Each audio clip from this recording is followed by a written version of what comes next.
Percy was enjoying his time on the island of Sodor. Edward had taught him well, and now he could manage hunting the yard alone. However, once the three big engines went on strike, the Fat Controller assigned Percy onto Thomas's branch.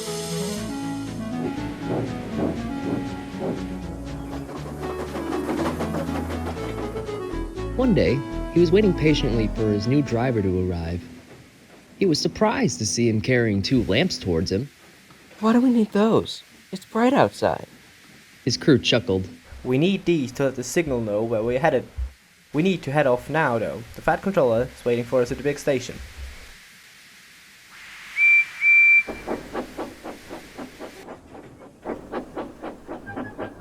Just the engine I wanted to see. Your work in the yard has been mighty impressive, Percy. After your sun's duties, you can take Thomas's coaches and head down the branch line. The coaches will be on the carriage shed in the big station's yard by the time you finish. I'm sure you'll find your way. Make quick now. Yes, sir. Thank you, sir.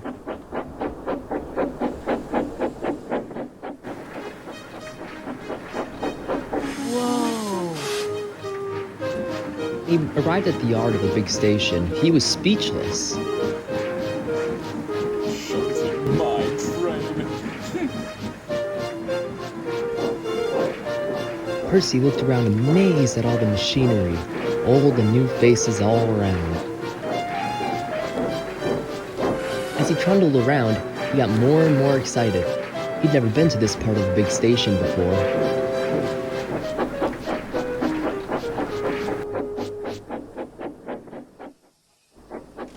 He soon heard two unfamiliar voices from the carriage shed.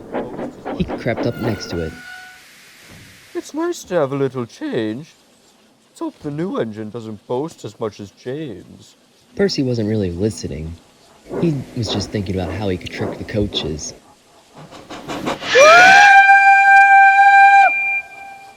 The coaches jumped! Hello, I'm Percy. I was told you two were Thomas's coaches. Indeed we are.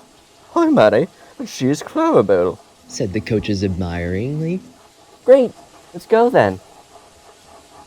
As the three were talking, Percy's driver began fitting the lamps. He was new to the job and didn't know the correct head code. Percy was supposed to head down Thomas's branch, which is one lamp at Percy's funnel. But then again, Percy didn't know his head codes either.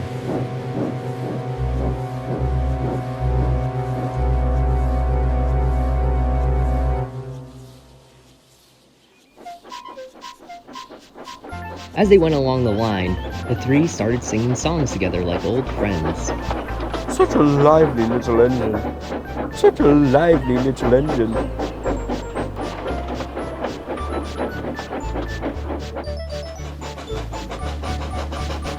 Soon they approached the signal box. The signalman peered out the window and saw Percy approaching. He switched the points to the main line.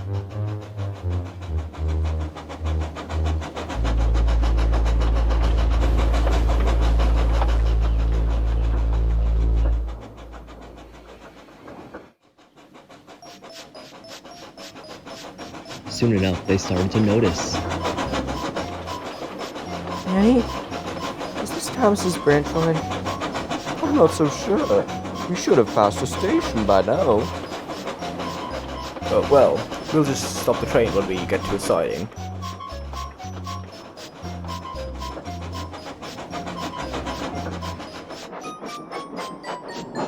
They soon approached the siding and stopped. The crew got out of the cab when... Now hold on. You airhead, we have the wrong head code. No wonder we were sent down the main line. Take that lamp off the running board, now. Then the fireman got back in the cab, still grumbling to himself.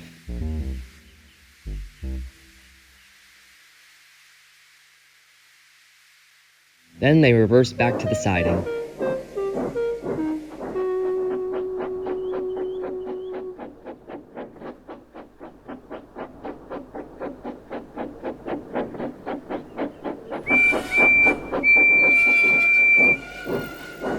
The signalman looked out the window in disbelief. What are you doing here? We came back so we could switch to the branch line. Alright, just back up and...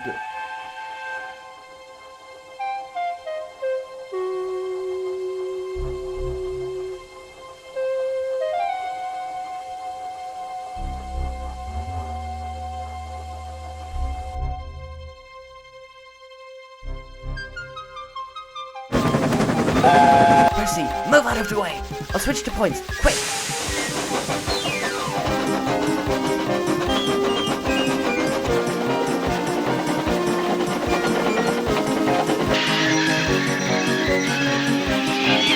Clarabelle could see the engine coming. Get out of my way!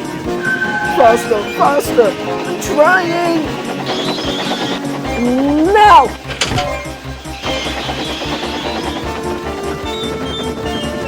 Get out of my way! Percy, with one final puff, slid onto the other line.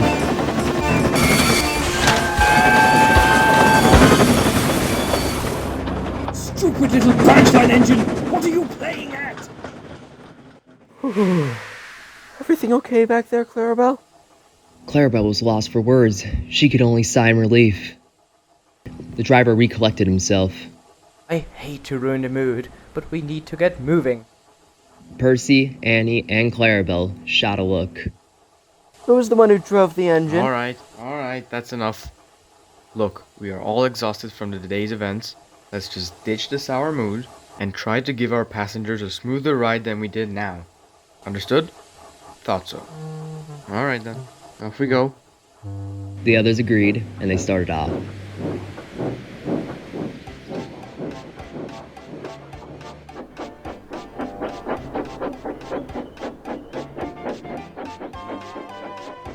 You two don't look like the other older coaches. Were you built here? Oh, heavens no. We were purchased by the Furness Railway, fresh from the works there. We were used along the express. Then we were bought by Sir Topham Hatt. As time went on, we were shunted in the back of the shed until we were restored again. That begs the question, where are you from, Percy? We've never seen an engine like you before. Well, it all began in Doncaster Works. The three continued to talk like old friends. The coaches eventually secretly started to prefer Percy over Thomas. But Thomas would never know that. Otherwise, he might get jealous.